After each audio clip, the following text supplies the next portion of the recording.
बाद मैंने पढ़ाया था क्या, फैट पढ़ाया था। तो मैंने क्या बताया था, फैट किससे मिलकर बना होता है, फैटी एसिड से और गिल्फरॉल। ये क्या है, ये ऑर्गेनिक एसिड होता है और ये क्या होता है, एल्कोहल होता है। जब ऑर्गेनिक एसिड और एल्कोहल मिलता है तो उसको क्या कहा जाता है, एस्टर। और बहुत सारी इकाइयां जब मिलती हैं, इसकी बहुत सारी इकाइयां मिलती हैं, तो उस प्रोसेस को क्या कहा जाता है, एस्टरीफिकेशन कहा जाता है। और एस्टरीफिकेशन की प्रक्रिया से क्या होता है, फैट का निर्माण हो जाता है। अब हमारी बॉडी में क्या रोल प्ले करता है, हमने बताया था सबसे ज्यादा ऊर्जा किससे मिलती है, फैट से। 1 ग्राम फैट से कितनी ऊर्जा मिलेगी, लगभग 9.1 किलो कैलोरी। ठीक है, 9.1, ये कहीं कहीं 9.2 भी मिलेगा, 9.3 भी मिलेगा, तो इससे परेशान होने की जरूरत नहीं। ठीक है, इतना रहेगा कि आप कर ले जाओगे, समझ में आ जाएगा। सबसे ज्यादा ऊर्जा किससे मिलेगी, फैट से। लेकिन तुरंत ऊर्जा किससे मिलेगी, कार्बोहाइड्रेट या ग्लूकोज से। ठीक है, तभी हम लोग ऊर्जा के लिए क्या करते हैं, ग्लूकोज पीते हैं तुरंत ऊर्जा के लिए।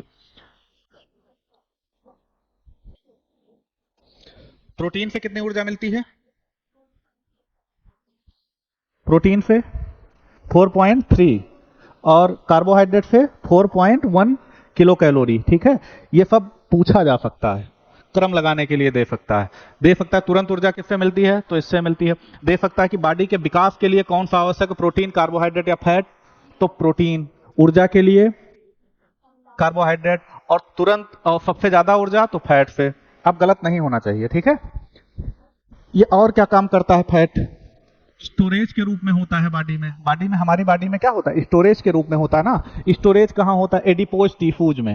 हमारी बॉडी में एडिपोज टिश्यू होते हैं या बफीय, हाँ बफीय ऊतक होते हैं। ठीक है, वहां पे एडिपोज टिश्यू या बसीय ऊतक, वहां क्या होता है, इनका संग्रहण होता है।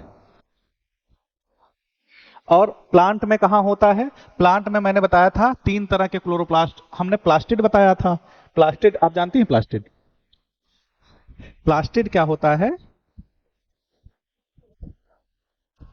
क्लोरोप्लास्ट जानती हैं, तो प्लास्टिड के अंतर्गत ही क्लोरोप्लास्ट आता है और क्रोमोप्लास्ट आता है। और क्या बताया था मैंने, ल्यूकोप्लास्ट बताया था। ठीक है, क्लोरोप्लास्ट, क्रोमोप्लास्ट और ल्यूकोप्लास्ट। जो ग्रीन कलर का होगा उसको क्लोरोप्लास्ट कहेंगे, जो अलग अलग कलर प्रोवाइड करेगा उसको क्रोमोप्लास्ट कहेंगे। क्रोमा का मतलब होता है कलर, अलग अलग कलर प्रोवाइड कर रहा है तो क्रोमोप्लास्ट कहेंगे। और एक होता है ल्यूकोप्लास्ट, उसको हिंदी में कहा जाता है अवर्णी लवक। एक होता है हरित लवक, क्लोरोप्लास्ट, दूसरा क्या है, वर्णी लवक। वर्णी लवक कौन सा है, क्रोमोप्लास्ट। अवर्णी लवक कौन सा है, ल्यूकोप्लास्ट। तो ल्यूकोप्लास्ट में भी कई प्रकार के होते हैं। हमने क्या बताया था, ल्यूकोप्लास्ट स्टोरेज का काम करता है, मेनली प्लांट की जड़ों में पाया जाएगा। और क्या करता है, फूड मटेरियल के स्टोरेज का काम करेगा। ठीक है, उसी में जो फैट का स्टोरेज करता है, तो ल्यूकोप्लास्ट में भी कई प्रकार का है। वहां कुछ ल्यूकोप्लास्ट ऐसे होते हैं जो फैट को करते हैं। ठीक है, तो यहां हमारी बॉडी में एडिपोज टिश्यू होगा, वहां ल्यूकोप्लास्ट का एक फार्म होगा। ठीक है, ल्यूकोप्लास्ट भी कई तरह के होते हैं, तो याद रहेगा ना। एडिपोज टिश्यू हमने क्या बताया था, कैमल बताया था ना, ऊंट, ऊंट की कुबड़ होती है ऊपर ना, इसमें भी क्या भरा होता है, फैट भरा होता है। जो भी कैटल या जो भी जानवर इस तरह के होते हैं जिनमें कुबड़ पाई जाते हैं, उसमें फैट होता है। बचपन में हम लोग क्या जानते थे, क्या है, पानी भरा है इसमें, ऊंट पानी पी लेता है और इसमें स्टोर हो जाता है, वो नहीं है। ठीक है, इसमें फैट का डिपोजिशन होता है। और क्या करता है, ये टेम्परेचर के लिए इंसुलेटर का काम करता है।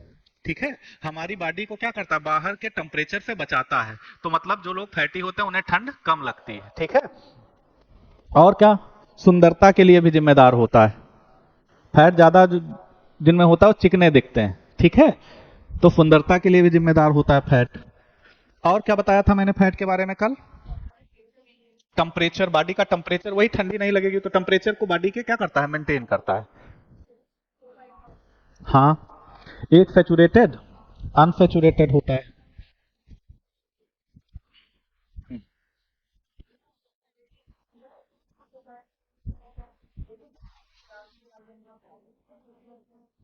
अब इसमें हमने बताया था फैट 2 तरह का है, सैचुरेटेड है सैचुरेटेड, अनसैचुरेटेड, सैचुरेटेड, सैचुरेटेड मतलब संतृप्त। संतृप्त के बारे में क्या बताया था मैंने? संतृप्त कोई चीज हो गई मतलब पूर्ण हो गई, उसको अब किसी की आवश्यकता नहीं है, तो वो रिएक्टिव होगी? नहीं होगी। जैसे अगर खाना खा लिया है तब क्या जरूरत है खाने की, वो रिएक्शन किसी से क्यों करेगा? लेकिन उसके अंदर कमी होगी, असंतृप्त होगा, तो वो क्या करेगा? रिएक्टिव होगा, और रिएक्टिव होगा तो डाइजेस्ट हो जाएगा। ये क्या है? ये रिएक्शन नहीं करता है आसानी से, रिएक्शन ये नहीं करता है आसानी से, तो मतलब ये क्या हुआ? रिएक्टिव, लेस रिएक्टिव, या हम कह सकते हैं रिएक्टिव नहीं है ना ये। और ये क्या होगा? ये रिएक्टिव होगा, अनसैचुरेटेड या असंतृप्त है। उसके बारे में और मैंने क्या बताया था आपको कल? इसमें एनिमल जो फैट हैं वो पाए जाएंगे, एनिमल फैट इसमें पाए जाएंगे। जैसे मैंने बताया था बटर, बटर, घी, हाँ चीज, चीज ना लिखो क्योंकि चीज में कंटेंट प्रोटीन का बढ़ जाता है, ठीक है। इसमें क्या आएगा? इसमें एनिमल फैट, यहाँ क्या आएगा? प्लांट फैट आएगा, इसमें प्लांट फैट आएगा। प्लांट फैट में क्या हो जाएगा? मस्टर्ड ऑयल हो गया, जो भी प्लांट से पाए जा रहे हैं, ठीक है। मस्टर्ड ऑयल हो गया, या सरसों का तेल, सरसों का तेल, ठीक है। इसमें क्या हो गया? मस्टर्ड ऑयल हो गया। यहां तक कोई डाउट किसी को? और क्या मैंने बताया था कि इसी में अनसैचुरेटेड में दो तरह का होता है। हमने अनसैचुरेटेड का क्या बताया था कि, अच्छा एक चीज और, फैट का केमिकल कंपोजिशन बताया था ना, किससे मिलकर बना होता? CHO, तीन चीजों से मिलकर बना होता है। कार्बोहाइड्रेट किससे मिलकर बना होता है? वो भी CHO से मिलकर बना होता है। अंतर क्या है इसमें? इसमें जो O का कंटेंट है वो बहुत लेस होता है, O का कंटेंट या ऑक्सीजन का कंटेंट जो है बहुत कम होता है इसमें, और इसमें 1:2:1 का रेशियो होता है, ठीक है, याद रहेगा। प्रोटीन किससे मिलके बना होता है? Good, protein CHON, carbon, hydrogen, oxygen, nitrogen से मिलके बना होगा।